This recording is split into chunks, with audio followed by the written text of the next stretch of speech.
Hey everybody, my name is Aaron and I quit my job to start a startup. It's called Hihat and it's the best way for bands and fans to connect. It's not out yet, but I am posting new video blogs every Wednesday so you can track my progress. It'll be out soon, very soon.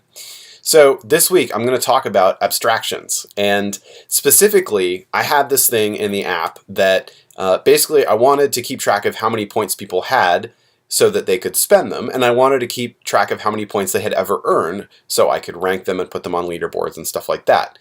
Now once people started using the app and interacting with it and asking me questions about it, I realized that by making those things both points and just having current points and all-time points, that it was actually rather confusing. And I had inadvertently recreated a system that already works just fine in games, but I tried to simplify it, and in the process I actually made it more confusing instead of less confusing.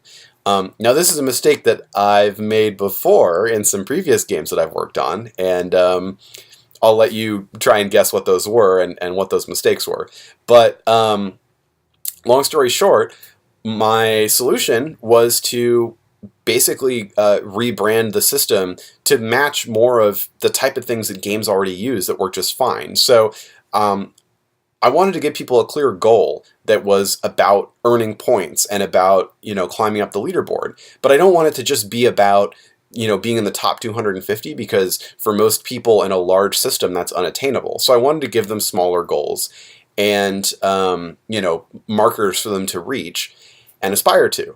And if you're listening to this and you're a gamer, you're probably like screaming inside your head going like, this is levels and experience, just do levels and experience. And you're right, and so that's what I'm going to do now.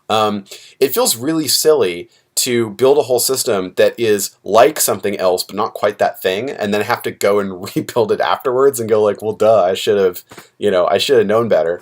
But this is the problem when you're building something new and you're trying really hard to be clever and creative, and sometimes clever and creative can actually be shooting yourself in the foot in the long run. So I've removed the concept of all-time points from the app. It was originally current points and all-time points, and I'm just going to say you have points and you have experience and you have levels, and you earn experience to gain levels. When you earn points, you earn experience at some rate, and so you're always earning both, except when you level up, you get bonus points, but you don't get bonus experience, because that would be a weird self-reinforcing system. So the idea is you get small goals and you're leveling up that you can try to aspire to, and they'll give you bonus points so that you can attain your other goals of buying the perks that you want to buy.